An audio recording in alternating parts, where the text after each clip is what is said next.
अस्सलाम वालेकुम, बिस्मिल्लाहिर्रहमानिर्रहीम। अच्छा है, आज की वीडियो में हमारा टॉपिक है, आज हम देखेंगे प्रोडक्ट कैटेगरीज़। क्योंकि मैंने इसका रिव्यू किया, थोड़ा सा इसके बारे में सर्च किया और इसके बारे में बहुत सारे लोगों ने क्वेश्चंस पूछे हुए थे।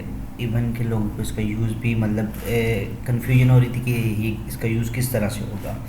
तो उसके लिए स्पेसिफिकली मैंने वीडियो बनाई है। यहाँ से क्लिक करें कॉन्फ़िगरेशन के ऊपर। जैसे ही कॉन्फ़िगरेशन के ऊपर क्लिक करेंगे आपके पास सामने यहाँ से शो होगा प्रोडक्ट कैटेगरी, प्रोडक्ट्स के अंदर। ठीक है, इस पर क्लिक करें। अच्छा, यहाँ पे हमारे पास 3 प्रोडक्ट्स हैं।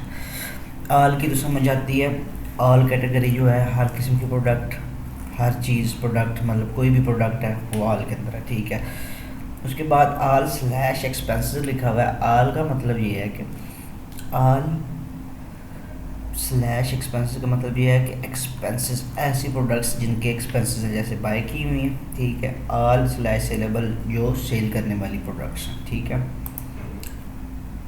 तो इसको हम यूज़ कहाँ पे करते हैं? जैसे ही प्रोडक्ट क्रिएट करते हैं हम न्यू, वहाँ पे जाके हम सबसे पहले जो प्रोडक्ट कैटेगरी सिलेक्ट करते हैं वहाँ से ऑल एक्सपेंसेस। ठीक है, ऑल। ठीक है, तो एक तो इसका ये फ़ायदा है कि हम प्रोडक्ट कैटेगरी अपनी खुद क्रिएट कर सकते हैं यहाँ से।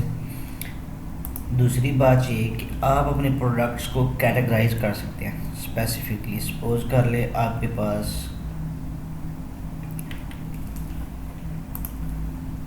फ्रिज है, एसी है, कंप्यूटर है, टीवी है, ये वाली प्रोडक्ट्स भी हैं आपके पास। ठीक है, एक तरफ एप्पल है, मैंगो है, बनाना है, पीच है। ठीक है, तो आप जब इसको कैटेगराइज करेंगे तो अब कैटेगराइज कैसे होंगे? फ्रिज, एसी, कंप्यूटर, टीवी, ये इलेक्ट्रिकल अप्लाइंसेस होंगे। ठीक है, तो इनकी अलग से कैटेगरी बन जाएगी।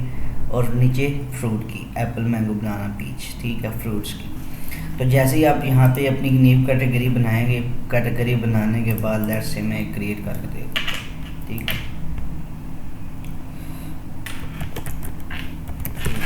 लेट्स से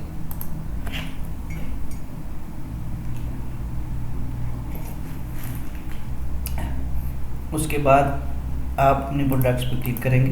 ठीक है, यहाँ से क्रिएट करेंगे। जैसे ही क्रिएट करेंगे, यहाँ से मैं टाइप करता हूँ लेट्स से एप्पल, और प्रोडक्ट कैटेगरी के अंदर यहाँ से ये देखिए जो कैटेगरी मैंने लेटेस्ट बनाई है लास्ट टाइम वो यहाँ पे शो हो रही है। इसको आप सिलेक्ट कर सकते हैं और सेव कर सकते हैं। इस तरह से आप अपनी प्रोडक्ट्स को कैटेगराइज कर सकते हैं। इसके अलावा जब आप बात करेंगे अकाउंटिंग मॉड्यूल की, तो अपनी प्रोडक्ट्स को यहाँ पे आप अकाउंटिंग मॉड्यूल के साथ स्पेसिफिकली लिंक कर सकते हैं अपनी प्रोडक्ट्स को। ठीक है, जैसे फ्रूट्स की है, उसमें आपके एक्सपेंसेस हो गए, प्रॉफिट लॉस हो गया, इस तरह की चीज़ें। तो इस वीडियो के लिए इतना ही। अपना ख्याल रखिएगा। इवन अगर कोई क्वेश्चन आपको पूछना है, कोई चीज़ समझ नहीं आई, तो कमेंट सेक्शन में कमेंट कीजिएगा। अल्लाह हाफ़िज़।